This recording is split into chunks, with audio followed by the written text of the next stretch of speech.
Hello everyone. I have another mod that I want to make to our fifth wheel camper. I had this 6-inch piece of PVC pipe with a plug in the end, and I had it for our old camper to hold the sewer hose. We have 30 feet of sewer hose we carry. And then I also had a 10-foot piece of vinyl rain gutter that I cut in half. And I'll quite commonly use that to lay the sewer hose in to keep everything running straight towards the sewer outlet. So this was an old setup that we had for our old unit, our old trailer, and I'm going to try and modify it to fit on our new one. So it looks to me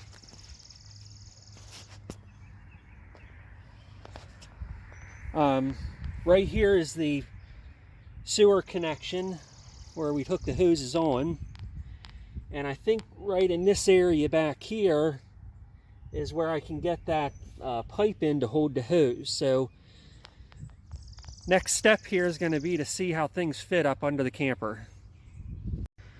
Okay, so we're up under the fifth wheel now, and I have a jack stand under the holder here just to keep things temporarily in place.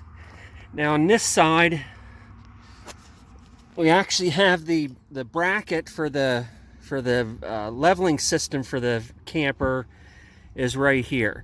So I don't want to drill any holes through the frame of the camper and cause any issues there. So I think I can utilize these two holes in the bottom of the bracket here.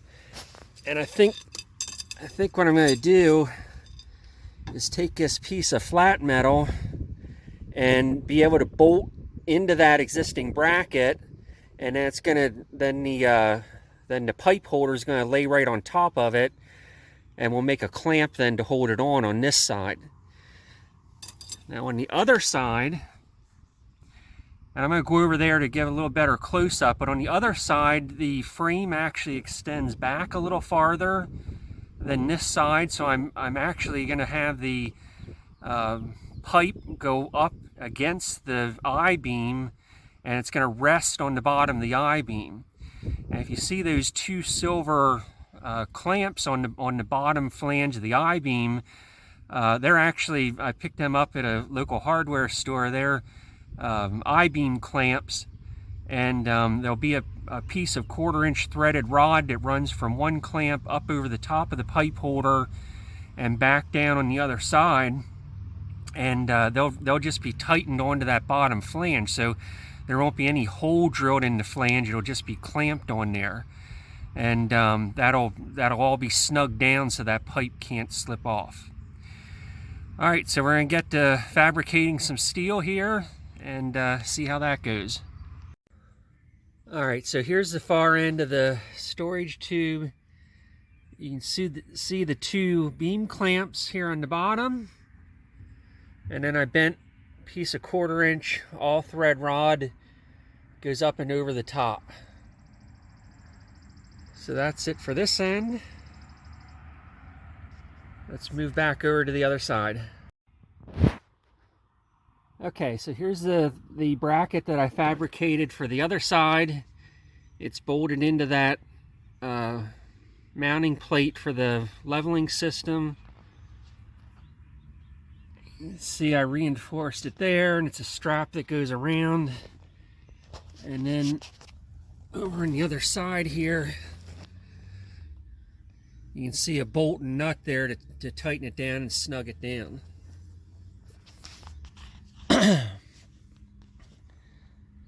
Now something else that I did, you see the hole there in the bottom of the 6-inch pipe.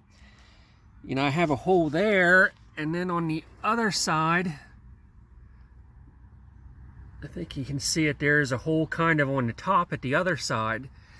So what's going to happen, this pipe is angled down a little bit coming over this direction.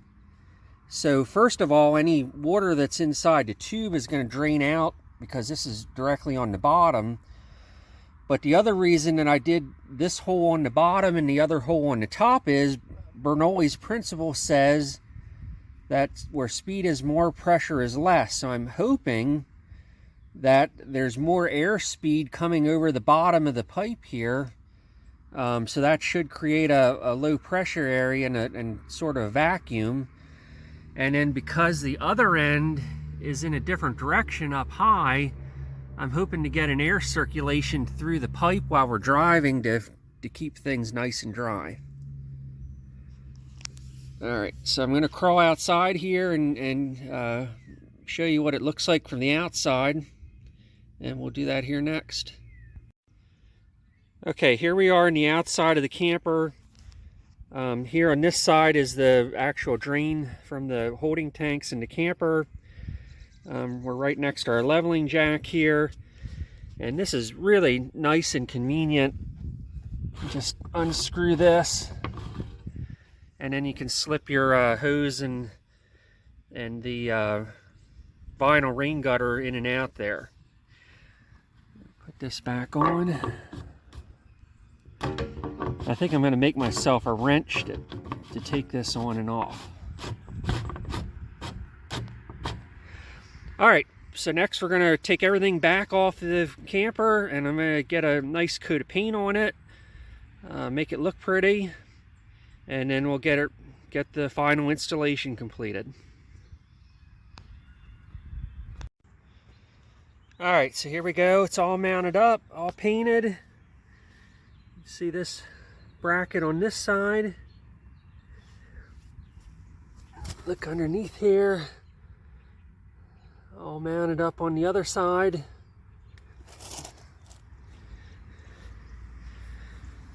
Got the hose in there and the vinyl rain gutter.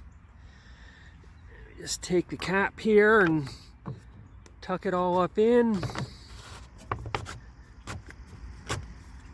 Give it a couple turns, and I even made myself a wrench so I can tighten it with that.